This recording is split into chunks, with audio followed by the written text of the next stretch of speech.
নমস্কার, দ্য ওয়ালে আপনাদের স্বাগত। আজকের বিষয় প্রবীণ মোদির অঙ্কে বিজেপির সভাপতি নবীন। আপনারা ইতিমধ্যে জেনেছেন যে নীতিন নবীন তিনি বিজেপির নতুন সভাপতি নির্বাচিত হলেন। আগেই নির্বাচিত হয়েছেন, তিনি মঙ্গলবার আনুষ্ঠানিকভাবে দায়িত্বভার গ্রহণ করেছেন এবং আগামী কয়েক বছর তিনি বিজেপির জাতীয় সভাপতির দায়িত্ব সামলাবেন।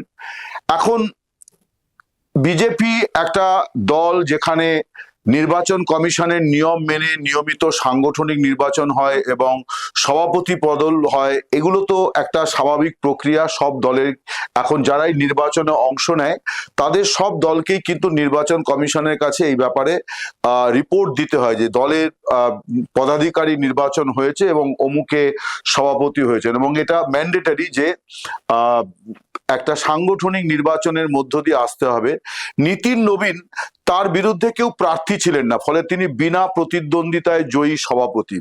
এটাও কিন্তু খুব নতুন কিছু নয়, কারণ বিজেপিতে এর আগেও যারা সভাপতি হয়েছেন কেউই নির্বাচনে অংশ নেননি। ভারতে সর্বশেষ যে ঘটনাটি ঘটেছে যে সভাপতি নির্বাচনে সভাপতি পদে বসার জন্য নির্বাচন, সেটা কংগ্রেসেই হয়েছে। মল্লিকার্জুন খার্গের বিরুদ্ধে প্রার্থী ছিলেন শশী থারুর, তিনি পরাজিত হন। মল্লিকার্জুন খার্গে তিনি দলের বিভিন্ন রাজ্য কমিটির এবং ওয়ার্কিং কমিটি, কংগ্রেসের এআইসিসি সদস্যদের অধিকাংশের ভোট পেয়ে তিনি দলীয় সভাপতি হয়েছেন।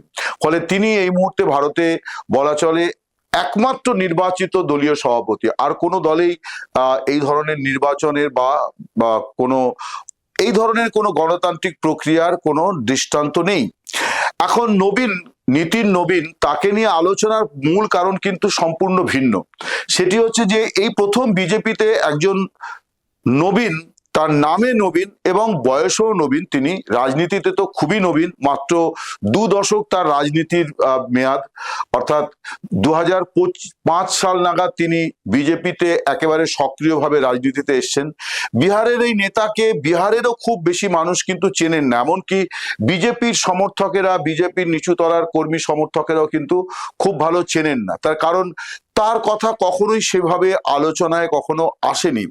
এবং 45 বছর বয়সী এই নেতা, তার সঙ্গে আরএসএস এর কোনো সম্পর্ক নেই, তার সঙ্গে বিদ্যার্থী পরিষদের কোনো সম্পর্ক নেই, তিনি আরএসএস এর কোনো গণসংগঠনের সঙ্গেও যুক্ত ছিলেন না।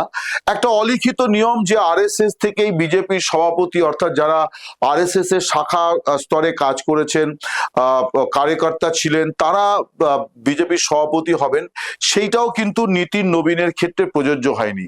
এবং খুব মজার ঘটনা যে এই প্রথম বিজেপিতে একজন সভাপতি হয়েছেন যার সম্পর্কে তথ্য সংগ্রহ করার জন্য ভারতের প্রথম সারির, একেবারে জাতীয় স্তরের প্রথম সারির যে সংবাদ মাধ্যম, সাংবাদিক, তাদেরকে গুগল সার্চ করে তথ্য সংগ্রহ করতে হয়েছে যে কে এই নীতিন নবীন। কারণ তিনি তার নিজের রাজ্যেও তাকে খুব বেশি মানুষ চেনেন না। হ্যাঁ, বিজেপির সংগঠনের সঙ্গে যারা যুক্ত তারা নিশ্চয়ই তাকে চিনতেন, এ নিয়ে কোনো সন্দেহ নেই। কিন্তু একটা দলের সভাপতি হচ্ছেন এমন একজন ব্যক্তি সভাপতি হলেন যাকে দলের 1% মানুষ ছবিতেও দেখেছেন কিনা এটাও কিন্তু একটা সন্দেহ।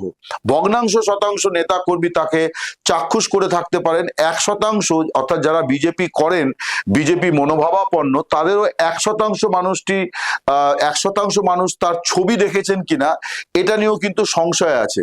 এমন একজন ব্যক্তিকেই নরেন্দ্র মোদী এবং অমিত শাহ তারা বিজেপির নতুন সভাপতি করলেন। এবং 2023 সালে বিদায়ী যে সভাপতি যিনি ছিলেন তৎকালীন সময়তে, অর্থাৎ জেপি নাড্ডা, তার মেয়াদ শেষ হয়ে গিয়েছিল 2023 সালে। তারপর থেকে এতদিন পর প্রায় 2 বছর অতিরিক্ত সময় পার করে নীতিন নবীন আজকে দায়িত্ব নিয়েছেন। আমি এই নীতিন নবীনকে নিয়ে ভিডিওটা করার জন্য আমার একটা নিজেরই একটি পুরনো লেখার কথা মনে পড়ছিল। তারপরে আমি সার্চ দিয়ে দেখে সেই আর্টিকেলটা বার করলাম যে 2022 সালে কিছু ঘটনার কারণে আমি লিখেছিলাম যে বিজেপিতে কংগ্রেসের হাইকমান্ড কালচার এবং নরেন্দ্র মোদী যেন আজকের ইন্দিরা গান্ধী, এটা ছিল আমার লেখার শিরোনাম। সেই লেখাটি আমি আজকে পড়ছিলাম যে আমি কি লিখেছিলাম।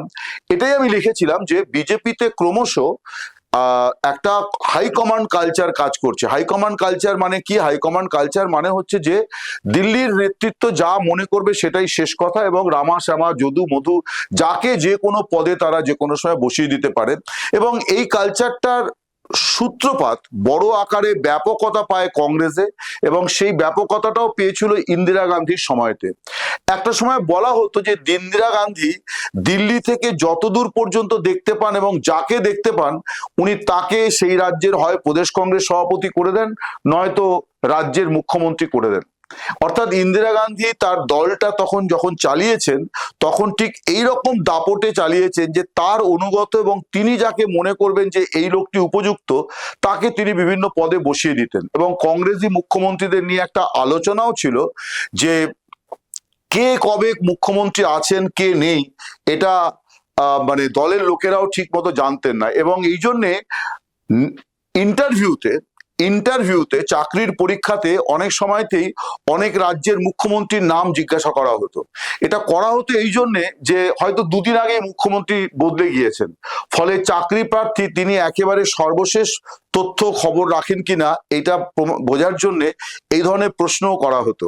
তো কংগ্রেসের হাইকমান্ড কালচারটা কিন্তু এরকমই ছিল যে কাকে কখন কে কোথায় আছে না আছে এগুলো সবই দিল্লির ওপর নির্ভর করতো এবং ওই একজন ব্যক্তির ওপর নির্ভর করতো, তার নাম শ্রীমতী ইন্দিরা গান্ধী।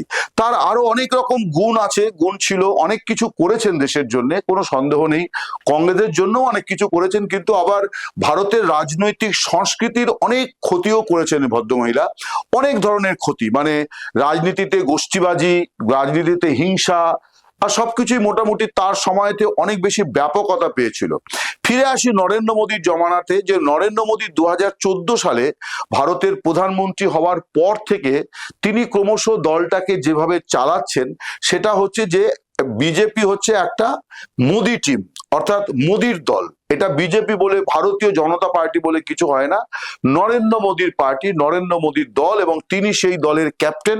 এবং তিনি যাকে যখন যা মনে করবেন যে দলে নেবেন, কখনো কাউকে কোনো ম্যাচ থেকে বসিয়ে দেবেন, কখনো কাউকে ফরওয়ার্ডে খেলাবেন, কখনো কাউকে ডিফেন্সে খেলাবেন, কখনো কাউকে মানে মানে কি বলে ফরওয়ার্ড থেকে এনে গোলকিপার বানিয়ে দেবেন, সবটাই তার ব্যাপার, তিনি যেমন ভাবে মনে করবেন দল সেমন ভাবেই চলবে। এখন এই যে মোদী এইরকম একটা ক্ষমতাধর ব্যক্তি হয়ে উঠতে পেরেছেন সেটার কিন্তু আবার অবশ্যই তার কৃতিত্ব, যে তার সময়তে বিজেপির যে উত্থানটি হয়েছে বিশেষ করে ভারতের ক্ষমতার বিভিন্ন ইয়েতে, যে কি বলা যায় যে মানদণ্ডগুলো দিয়ে আমরা ক্ষমতা বিচার করি, অনেকগুলি রাজ্যে প্রায় 18-19টা রাজ্যে একটা সময়তে তিনি দলকে ক্ষমতায় এনেছিলেন, যেটা ইন্দিরা গান্ধী পেরেছিলেন কংগ্রেসকে ক্ষমতায় আনতে, মোদী সেটা পেরেছিলেন, কিছু সময়ের জন্য পেরেছিলেন, যদিও সেই রেকর্ড তার হাতছাড়া হয়ে গেছে, কিন্তু পেরেছিলেন। এবং তিনি তো মানে দীর্ঘ সময় ধরে তিনি ভারতের প্রধানমন্ত্রী, এটাও একটা বড় বিষয় যে তৃতীয়বার তিনি থার্ড ইনিংস তিনি পেয়ে গিয়েছেন, এখানেও তিনি ইন্দিরা গান্ধীর রেকর্ড ব্রেক করেছেন। শুধু তাই নয়, তার সরকার যে কাজগুলি করেছে সেগুলি আরএসএস এর যে কোর কর্মসূচি অর্থাৎ মূল কর্মসূচি সেগুলি সবই কিন্তু তার সময়তে বাস্তবায়িত হয়েছে, সেটা যেভাবেই হয়ে থাক। যেমন ধরা যাক রাম মন্দিরটা বিজেপির একটা বড় এজেন্ডা ছিল, মূল এজেন্ডা আরএসএস এবং বিশ্ব হিন্দু পরিষদের, কিন্তু বিজেপি তারা সিদ্ধান্ত করেছিল 1989 সালে হিমাচল প্রদেশের পালানপুরে যে এই আন্দোলনটাকে তারা রাজনৈতিক দল হিসেবেও তারা এই আন্দোলনটাকে সমর্থন দেবে। এবার নরেন্দ্র মোদীর সময়তে আমরা জানি 2019-এ সুপ্রিম কোর্ট শেষ পর্যন্ত এই মন্দির মসজিদ মামলার মীমাংসা করে দিল এবং 250 বছরের প্রাচীন মামলার নিষ্পত্তি হলো এবং সেখানে এখন রাম মন্দির তৈরি হয়ে গেছে। বিজেপির আরেকটি ঘোষণা ছিল যেটা আরএসএস এর ঘোষণারই একটা মানে বলা যায় যে প্রতিলিপি, সেটি হচ্ছে যে 370 ধারা সেটার মানে অনুচ্ছেদ সংবিধানের, অর্থাৎ কাশ্মীরের জম্মু কাশ্মীরের বিশেষ ক্ষমতার যে ধারা সেটাকে তারা অ্যাবলিশ করে দিয়েছে এবং তারপরে জম্মু কাশ্মীর এখন আর পূর্ণাঙ্গ রাজ্য নয়, সেটা চলছে। এছাড়া অভিন্ন দেওয়ানি বিধি অর্থাৎ সমস্ত দেশবাসীর জন্য একই দেওয়ানি বিধি, সেটাও কিন্তু তালাক 3 তালাককে আইন করে নিষিদ্ধ করা এবং আরো নানাবিধ সিদ্ধান্তের মধ্য দিয়ে কিন্তু নরেন্দ্র মোদীর সরকার এটা প্রতিষ্ঠা করেছে যে ভারতবর্ষে সারা ভারতে না হলেও নানান জায়গাতে নানান ভাবে কিন্তু অভিন্ন দেওয়ানি বিধি কার্যকর হয়ে গিয়েছে। ফলে আরএসএস এর কর্মসূচিগুলি তিনি বাস্তবায়িত করে দিয়ে তিনি আরএসএস এর ওপরে উঠে গিয়েছেন। অর্থাৎ মোহন ভাগবত তিনি আরএসএস এর মানে প্রধান, কিন্তু যেটা দীর্ঘদিন ধরে মনে করা হচ্ছিল বা সত্যি যেটা ছিল যে আরএসএস তারা বিজেপির অভিভাবক, তারা বিজেপিকে চালিত করে, কিন্তু নরেন্দ্র মোদীর সময়তে এই বিষয়টায় কিন্তু একটা ব্যত্যয় ঘটেছে। মোদী তার নিজের কৃতিত্ব দিয়ে আরএসএস কেও তার সিদ্ধান্তের সঙ্গে সহমত হতে মানে বাধ্য করেছেন। নীতিন নবীনের কথা বলি, যে এই প্রথম বিজেপিতে একজন সভাপতি হলেন যিনি আরএসএস এর সঙ্গে যার কোনো সংযোগ ছিল না, এমনকি মাত্র 20 বছর আগে তিনি বিজেপিতে এসেছেন। এইরকম একজন ব্যক্তিকে নরেন্দ্র মোদী করে দিলেন। এখন কেন করলেন, আলোচনাটা হচ্ছে সেইটা, কেন করলেন। এটা কিন্তু একেবারে এই কাজটা নরেন্দ্র মোদী এই প্রথম দলের সংগঠনে করলেন, কিন্তু এই কাজটা তিনি মুখ্যমন্ত্রীদের ক্ষেত্রে করছিলেন। যোগী আদিত্যনাথ একটা নতুন মুখ, বিজেপির উত্তরপ্রদেশে বাঘা বাঘা নেতা ছিলেন, কিন্তু যোগী আদিত্যনাথকে ওখানে 2017 সালে মুখ্যমন্ত্রী করে দেওয়া হলো। মিস্টার রূপানি দীর্ঘদিন ধরে গুজরাটের মুখ্যমন্ত্রী ছিলেন, তাকে সরিয়ে দিয়ে ভূপেন্দ্র প্যাটেল যিনি প্রথমবার মানে বিধায়ক, তাকে নরেন্দ্র মোদী ওখানে মুখ্যমন্ত্রী করে দিলেন। যেদিন তার মুখ্যমন্ত্রী হিসেবে তাকে মনোনীত করা হয়, সেদিন একটা মজার ঘটনা ঘটেছিল যে বিধায়কদের বৈঠকে তিনি গিয়েছিলেন, বাইরে তার স্ত্রী কন্যা অপেক্ষা করছিলেন যে তারা এই বৈঠকটা সেরে একটা স্থানীয় রেস্তোরাঁতে সপরিবারে খেতে যাবেন। কিন্তু দেখা গেল যে সেখানে তার নামই, দিল্লি থেকে আসা বিজেপির কেন্দ্রীয় নেতৃত্ব তার নাম মুখ্যমন্ত্রী হিসেবে প্রস্তাব করলো এবং তাকেই পুষ্পস্তবক দিয়ে স্বাগত জানানো হলো। অর্থাৎ তিনিও এটা পুরোপুরি জানতেন না যে তাকে মুখ্যমন্ত্রী করা হবে বলে নরেন্দ্র মোদী, অমিত শাহ মনে মনে ভেবে রেখেছেন। আপনারা যদি দেখেন যে রাজস্থানে কে কাকে রিপ্লেস করলো, রাজস্থানে এখন যিনি মুখ্যমন্ত্রী তিনিও কিন্তু রাজ্য বিজেপিতে খুব আলোচিত ব্যক্তি ছিলেন না। ওখানে বসুন্ধরা রাজে দীর্ঘদিন ধরে রাজনীতি করছেন, একটা উজ্জ্বল মুখ। এছাড়া আরো বেশ কিছু মানে মানে কি বলা যায়, রাজ্যের সীমানা ছাড়িয়ে জাতীয় স্তরে পরিচিত কেন্দ্রীয় মন্ত্রী, এরকম বেশ কয়েকজন নেতা ছিলেন, কিন্তু নরেন্দ্র মোদী এরকম কাউকে মুখ্যমন্ত্রী করেননি। শিবরাজ সিং চৌহান যিনি বিজেপিকে বলা যায় যে চারা থেকে মহিরুতে পরিণত করেছেন মধ্যপ্রদেশে, এবং তার কাজের একটা দীর্ঘ সময় মধ্যপ্রদেশের চাষবাস, কৃষক মানে কৃষির যে প্রভূত উন্নতি হয়েছে এ নিয়ে কোনো সন্দেহ নেই। আমি নিজে ব্যক্তিগতভাবে বেশ কিছু প্রজেক্ট দেখে এসেছি মধ্যপ্রদেশে একটা সময়। সেই শিবরাজ সিং চৌহান কিন্তু এবারে মানে নির্বাচনে, মানে লাস্ট নির্বাচনে তিনি প্রতিদ্বন্দ্বিতা করলেন, কিন্তু তাকে মুখ্যমন্ত্রী করা হলো না। এখন তিনি কেন্দ্রের কৃষিমন্ত্রী।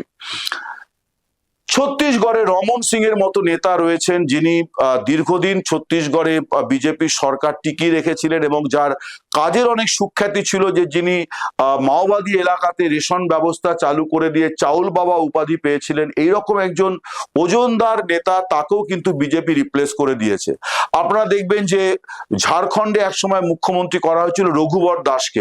ঝাড়খণ্ডে বিজেপির অনেক বড় বড় নেতা ছিলেন, কিন্তু হঠাৎ করে রঘুবর দাসকে নিয়ে আসা হয়। দেবেন্দ্র ফডনবিসের কথা আপনাদের মনে থাকবে যে 2015 সালে এই নবীন নেতাকে মুখ্যমন্ত্রী করে দেন নরেন্দ্র মোদী। হরিয়ানাতে নির্বাচনের 3 মাস আগে মুখ্যমন্ত্রী বদল হয় এবং যিনি মুখ্যমন্ত্রী করা হয় যাকে, তার নেতৃত্বে বিজেপি সেখানে আবার ক্ষমতা দখল করেছে, কিন্তু তিনি প্রথমবারের মানে বিধায়ক। অর্থাৎ পরিষদীয় রাজনীতিতে আন করা, প্রশাসনিক অভিজ্ঞতা নেই, এইরকম একজন ব্যক্তি এবারেও নীতিন নবীনের নির্বাচনের আগে গত 2-2.5 বছর ধরে যে নামগুলি বাতাসে ভেসেছে, যেমন ভূপেন্দ্র যাদব, যিনি এই মুহূর্তে পশ্চিমবঙ্গে বিজেপির একজন নির্বাচনের দায়িত্বপ্রাপ্ত মানে নেতা হিসেবে মাঝে মাঝেই পশ্চিমবঙ্গে তিনি থাকছেন। ঠিক আজকেই কলকাতায় বা পশ্চিমবঙ্গে আছেন কিনা আমি বলতে পারবো না, কিন্তু প্রায়শই আসছেন। তিনি একজন অভিজ্ঞ নেতা এবং একজন কেন্দ্রীয় মন্ত্রী, পরিবেশ মন্ত্রী। আপনারা জানবেন পরিবেশ মন্ত্রী এটা কিন্তু এখন অত্যন্ত গুরুত্বপূর্ণ একটি পদ। প্রশাসনিক দক্ষতা এবং রাজনৈতিক দক্ষতা দুটোই এর জন্য প্রয়োজন হয়। ওড়িশার যিনি নেতা অর্থাৎ আমাদের যিনি শিক্ষামন্ত্রী, তিনিও কিন্তু তার নামও বিজেপির সভাপতি হিসেবে বারে বারে বারে বারে ধর্মেন্দ্র প্রধানের নাম বারে বারে এসছে, এবং তারা বিভিন্ন রাজ্যে দলকে ক্ষমতায় ফেরানোর ক্ষেত্রে তাদের একটা বিরাট বড় ভূমিকা ছিল। ধর্মেন্দ্র প্রধান কিন্তু বিহারে এই যে বিজেপি এবং নীতিশ কুমার মিলে যে এত ভালো রেজাল্টই করলো, এবং যেখানে ধারণা হচ্ছিল যে মহাগঠবন্ধন লালু প্রসাদের আরজেডির নেতৃত্বে মহাগঠবন্ধন ক্ষমতায় চলে আসবে, কিন্তু সব হিসেব উল্টে দিয়ে বিজেপি এবং নীতিশ কুমারের সরকার থেকে গেল। এর পেছনে কিন্তু ধর্মেন্দ্র প্রধানের কৌশল, রাজনৈতিক কৌশল একটা বড় ভূমিকা পালন করেছে। আরো অনেকগুলি রাজ্যে তিনি দলকে ক্ষমতায় ফিরিয়েছেন। হরিয়ানাতে তিনি দায়িত্বে ছিলেন, সেখানে কিন্তু রব উঠেছিল যে কংগ্রেস ক্ষমতায় ফিরছে, কিন্তু শেষ পর্যন্ত কংগ্রেস ফিরতে পারেনি। ধর্মেন্দ্র প্রধান সেখানে দায়িত্বে ছিলেন। অনেক দিন ধরেই ধর্মেন্দ্র প্রধানের নাম ওড়িশার ভাবী মুখ্যমন্ত্রী হিসেবে ভাবা হচ্ছিল, যে নবীন পট্টনায়ক তার শরীর খারাপ, তিনি একদিন নিশ্চয়ই সরে যাবেন, সেই জন্য ধর্মেন্দ্র প্রধানকে যথেষ্ট প্রজেকশন দেওয়া হচ্ছিল।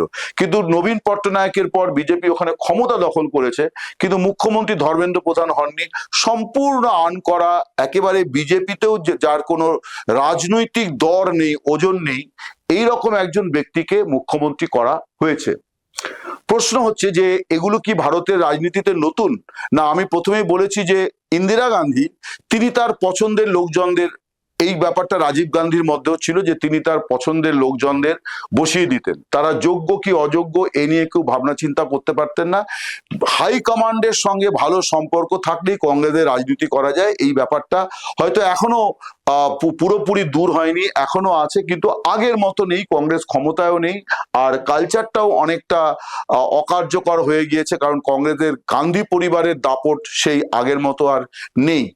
কিন্তু যে কথা আমি আগে একবার বলছিলাম যে অনেক রাজনৈতিক বিশ্লেষক মজা করে বলতেন যে কে কোন রাজ্যের মুখ্যমন্ত্রী হবেন, না ইন্দিরা গান্ধী দিল্লি থেকে একটু মাথা উঁচু করে দেশের বাকি অংশের দিকে চাইতেন, যে রাজ্যে যাকে তার চোখে মানে তার দৃষ্টিতে ধরা পড়তেন তিনি তাকেই বলতেন যে অমুকে হচ্ছেন মুখ্যমন্ত্রী বা অমুকে হচ্ছেন প্রদেশ কংগ্রেস সভাপতি। এটা মজা করে বললেও এটার মধ্যে আসলে বিষয়টা হচ্ছে যে ব্যক্তিই শেষ কথা, দল ফল বলে কোনো কিছু নেই। বিজেপিতে আপনারা যদি দেখেন যে 2023-এ জেপি নাড্ডার মেয়াদ শেষ হয়ে গেল, তারপর দীর্ঘদিন ধরে শুধু আলোচনা আলোচনা আলোচনা, শেষ পর্যন্ত কিনা নীতিন নবীন যাকে কেউ চেনেই না। এর মানে হচ্ছে যে নরেন্দ্র মোদী বিজেপিতে একটা নতুন ব্যবস্থাপনা নিয়ে এসছেন, যে বিজেপি সভাপতির কোনো মূল্য নেই। শেষ সভাপতি যার মূল্য ছিল তিনি হচ্ছেন অমিত শাহ। তিনি নরেন্দ্র মোদীর সেকেন্ড হ্যান্ড। অমিত শাহের ওজন ছিল, কিন্তু জেপি নাড্ডার সময়কালটা যদি আপনারা দেখেন তাহলে বুঝতে পারবেন যে তিনি ঠিক বিজেপির সভাপতি হিসেবে যে দাপট তার দেখানোর কথা বা যে মর্যাদা তার পাওয়ার কথা সেটা কিন্তু তিনি পাননি। সেই অর্জনটা তার ঝুলিতে নেই। তার কারণ প্যারালালি অমিত শাহ সংগঠনে দলে তার একটা প্রভাব, এবং অবশ্যই সেটা নরেন্দ্র মোদীর আশীর্বাদ এবং প্রশ্রয় ছাড়া সেটা সম্ভব নয়, তিনি চালিয়ে গিয়েছেন। ফলে অনেকেই এটা ভুল করতেন, অনেকে এটা বলারও চেষ্টা করতেন যে না না জেপি নাড্ডা ও নামেই সভাপতি, আসলে সভাপতি হচ্ছেন অমিত শাহ। এটা কিন্তু হয়তো আগামী দিনেও সত্যি হবে যে নীতিন নবীন নামে একজন নবীন মুখ, 45 বছর বয়সী নেতা, বিজেপির মতো এত বড় একটা দল, বিশ্বের সবচেয়ে বড় দল বলে তারা দাবি করে, সেই দলের যিনি সভাপতি হলেন, হয়তো দেখা যাবে যে আসলে সভাপতি হচ্ছেন অমিত শাহ। এখন যে কথা আমি বলছিলাম যে নরেন্দ্র মোদী দুটো কাজ করছেন, এক হচ্ছেন যে আরএসএস এর ওপর তিনি নির্ভরশীল নন, এইটা তিনি প্রমাণ করছেন। তিনি দেখাতে চাইছেন যে দলে তিনি যতদিন প্রধানমন্ত্রী আছেন ততদিন অন্তত বিজেপিতে সভাপতি পদেরও কোনো বিশেষ কোনো গুরুত্ব নেই। পোস্ট একটাই, নরেন্দ্র মোদীর প্রধানমন্ত্রী, বাকি সব ল্যাম্পপোস্ট। এইটা তিনি এরকম একটা ধারণা তিনি দেখাতে চাইছেন যে আমিই শেষ কথা এবং আমার লোকেরা যা বলবে সেটাই শেষ কথা। ফলে না হলে একটা জাতীয় পার্টির এতদিন ধরে সভাপতির পদ ফাঁকা, বিশেষ করে বিজেপির মতো পার্টি যারা নিয়মিত মানে সুশৃঙ্খল পার্টি বলে দাবি করে, পার্টি উইথ ডিফারেন্স বলে দাবি করে, এবং যারা নিয়মিত অতীতে তাদের সম্মেলন করেছে, সেই দলে প্রায় 2.5-3 বছর কিন্তু জাতীয় সভাপতির পদ কার্যত ফাঁকা থাকলো। তার মানে এই পদটির কোনো গুরুত্ব নেই।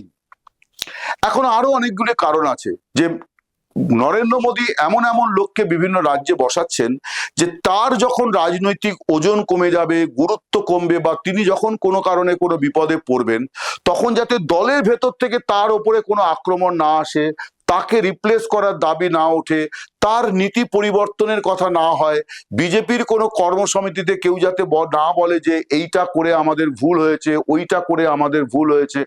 আমি বিজেপির কয়েকজন নেতার সঙ্গে কথা বলে এটা বুঝেছি যে এসআইআর নিয়ে বিজেপিতে তুমুল অসন্তোষ আছে, তুমুল। অনেক নেতাই মনে করছেন যে এইটা একেবারে সেম সাইড গোল হতে যাচ্ছে, কিন্তু তাদের কারো বলার সাহস নেই। তারা এটা প্রকাশ্যে কখনোই বলবেন না, কিন্তু একান্তে বলছেন যে এটা সেম সাইড গোল। কিন্তু এই যে পরিস্থিতি নরেন্দ্র মোদী তৈরি করেছেন দলের মধ্যে, তিনি এই জন্য করেছেন যে তিনিও জানেন যে আজীবন বা বছরের পর বছর তার এই হ্যালোটা থাকবে না যে মোদির কথায় ভোট হবে, মোদি ঝড় হবে, মোদি গ্যারান্টি। এই যে তিনি গ্যারান্টি দিয়েছেন মতুয়াদের, মোদির এই গ্যারান্টির কি মূল্য আছে? মোদির এই গ্যারান্টি তো তিনি 2024-এই রক্ষা করতে পারেননি। তো কিন্তু তিনি দিয়ে যাচ্ছেন, অর্থাৎ তার যখন উত্থান পতন ওঠা নামা হবে তখন যাতে দলের ভেতর থেকে কোনো কলরব না হয়, কোনো হোক কলরব যেন শুরু না হয়, অর্থাৎ মোদিকে রিপ্লেস করো, মোদিকে সরাও, এই নীতিটা বদলাতে হবে, এই সিদ্ধান্ত বদলাতে হবে, এইটা হবে না। অর্থাৎ গোটাটাই হচ্ছে তার একটা টিম তিনি সাজিয়ে নিয়েছেন, এবার মুখ্যমন্ত্রীদের দিয়ে সাজিয়ে নিয়েছেন, এবার তিনি দলের সভাপতিও করে নিলেন, একজন পুতুল সভাপতি করে নেওয়ার মতন একটা নবীন নেতৃত্বকে নিয়ে আসলেন। কারণ এই প্রশ্নটা এই জন্য উঠছে যে বিজেপিতে সভাপতি পদের দায়িত্ব পালন করার মতন অন্তত হাফ ডজন নেতা আছেন, যারা রাজ্যের মানে দেশের বিভিন্ন প্রান্ত থেকে যারা বিজেপির সভাপতি হতে পারতেন, কিন্তু অত্যন্ত সন্তর্পণে দেখা গেল যে অমিত শাহের ঘনিষ্ঠ এই নেতা তিনি বিজেপির সভাপতি হলেন। এর পেছনে আরো একটি কারণ আছে, যেটা আমার মনে হয় যে নরেন্দ্র মোদী তিনি এখন ঘর সামলাতে কিন্তু আরো বেশি ব্যাকুল। তার কারণ এই যে মাঝে 2-2.5 বছর আগে বিজেপির তরফ থেকে একটা রব উঠেছিল যে তিনি বিশ্বগুরু, তারপরে মনে হলো যে বিশ্বগুরু বলাটা একটু বেশি হয়ে যাচ্ছে, ডোনাল্ড ট্রাম্পের সঙ্গে কোনো ফারাক থাকছে না, ফলে বলা হলো উনি বিশ্বমিত্র। কিন্তু এই মুহূর্তে আমরা যদি আন্তর্জাতিক পরিমণ্ডলে দেখি তাহলে ভারতের মানে বিদেশ নীতি এবং ভারতের বৈদেশিক সম্পর্কের পরিস্থিতি এখন যে খারাপ জায়গায় যাচ্ছে, যেভাবে মার্কিন প্রেসিডেন্ট আমাদের প্রধানমন্ত্রীকে অপমান করছেন, কদিন আগে বলেছেন যে উনি আমায় স্যার বলে সম্বোধন করে ফোন করেছিলেন, এ কথার মানে হচ্ছে যে নরেন্দ্র মোদী তাকে তোয়াজ করেছেন। এই সব কথা বলে পার পেয়ে যাচ্ছেন ভারতের প্রধানমন্ত্রীকে, অর্থাৎ নরেন্দ্র মোদীকে কেন্দ্র করে এবং তার বিদেশ মন্ত্রীকে কেন্দ্র করে যে একটা আবহ তৈরি করার চেষ্টা হয়েছিল বিজেপির তরফে যে ভারত নরেন্দ্র মোদীর নেতৃত্বে বিশ্ব শাসন করবে, সেই যে ধারণা, সেই ধারণা কিন্তু চুরমার হয়ে গিয়েছে। ফলে এই মুহূর্তে নরেন্দ্র মোদীর জন্য ঘর আরো বেশি পাকাপোক্ত, পিলার আরো বেশি পাকাপোক্ত করা দরকার নিজের জন্য। ফলে তিনি একটা খুঁটি পুঁতলেন, যে খুঁটি তার কথাতে ঝড়ের মুখেও নড়াচড়া করবে না। যে কারণেই এই যে প্রবীণ নরেন্দ্র মোদী, তার অঙ্কেই কিন্তু নীতিন নবীন অর্থাৎ বিজেপির এই নতুন সভাপতি। নমস্কার, শুভরাত্রি, সকলে ভালো থাকবেন।